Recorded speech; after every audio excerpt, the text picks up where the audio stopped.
បទបញ្ជាមឹងម៉ាត់របស់ Donald Trump ចំពោះសកម្មភាពយោធានៅច្រកសមុទ្រ Strait of Hormuz លោកប្រធានាធិបតីអាមេរិក Donald Trump បានប្រកាសយ៉ាងច្បាស់ថាកងទ័ពជើងទឹកសហរដ្ឋអាមេរិកត្រូវតែមានសិទ្ធិពេញលេញក្នុងការការពារខ្លួននិងសកម្មភាពរបស់ខ្លួននៅក្នុងតំបន់សមុទ្រសំខាន់ៗជាពិសេសនៅច្រកសមុទ្រ Strait of Hormuz តាមការបញ្ជាក់របស់លោកករណីដែលទូកលបឿនលឿនឬទូកដាក់ពង្រាយគ្រាប់មីនពីភាគីអ៊ុយរ៉ង់ធ្វើសកម្មភាពដែលគំរាមកំហែងដល់នាវាអាមេរិកឬនាវាផ្សេងៗកងទ័ពអាមេរិកអាចប្រើកម្លាំងដើម្បីបាញ់កំទេចបានភ្លាមដោយមិនចាំបាច់រងចាំការអនុញ្ញាតបន្ថែម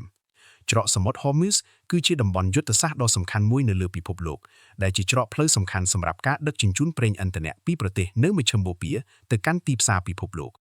ជារៀងរាល់ថ្ងៃមាននាវាច្រើនជាង1/3នៃប្រេងពិភពលោកឆ្លងកាត់តំបន់នេះដូច្នេះការរក្សាសុវត្ថិភាពនៅទីនេះគឺមានសារៈសំខាន់ខ្លាំងចំពោះសេដ្ឋកិច្ចពិភពលោកសកម្មភាពរបស់អ៊ីរ៉ង់ក្នុងតំបន់នេះត្រូវបានគេរាយការណ៍ថាមានទូកលបឿនលឿននិងទូកដាក់គ្រាប់មីនដែលអាចបង្កការគំរាមកំហែងដល់នាវាពាណិជ្ជកម្មនិងនាវាយោធាដោយសារតែហានិភ័យនេះសហរដ្ឋអាមេរិកបានពង្រឹងវត្តមានយោធារបស់ខ្លួនដើម្បីធានាសុវត្ថិភាពនិងសេរីភាពនៃការធ្វើដំណើរតាមសមុទ្រ